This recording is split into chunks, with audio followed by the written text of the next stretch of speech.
জাতীয় নাগরিক পার্টির মুখপাত্র ও নির্বাচন পরিচালনা কমিটির চেয়ারম্যান আসিফ মাহমুদ সজীব ভুঁইয়া বলেছেন, শীতকালে অতিথি পাখি আসে বিদেশ থেকে একটা দল যারা নিজেদের জাতীয়তাবাদের ধারক বলে দাবি করে, তারা বিদেশ থেকে আসা অতিথি পাখিদের নমিনেশন দিচ্ছে।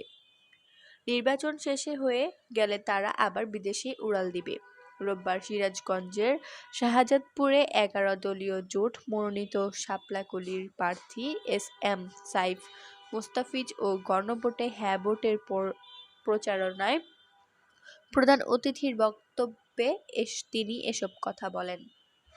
আসিফ মাহমুদ বলেন, আমরা জানি সিরাজগঞ্জের শাহজাদপুর বাংলাদেশের একটি ঐতিহাসিক অঞ্চল। আপনাদের তাঁতশিল্প ব্রিটিশ ভারত আমলেও খ্যাতি অর্জন করেছে, কিন্তু বুর্জোয়া শাসনের ফলে আপনারা এর সুফল পাননি। মধ্যস্বত্বভোগীরা আপনাদের পরিশ্রমের ফসল ভোগ করে। আমরা এনসিপির পক্ষ থেকে ওয়াদা করেছি, আমরা নতুন বাংলাদেশে যার পরিশ্রম তাকেই এর মূল্য পাওয়ার ব্যবস্থা করব।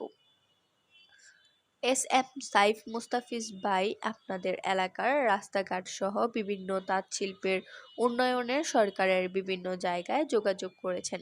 দুর্নীতিমুক্ত, চাঁদাবাজমুক্ত, দখলবাজ ও সুশাসন নিশ্চিত করতে শাপলাকলীতে ভোট দিয়ে বিজয়ী করতে হবে।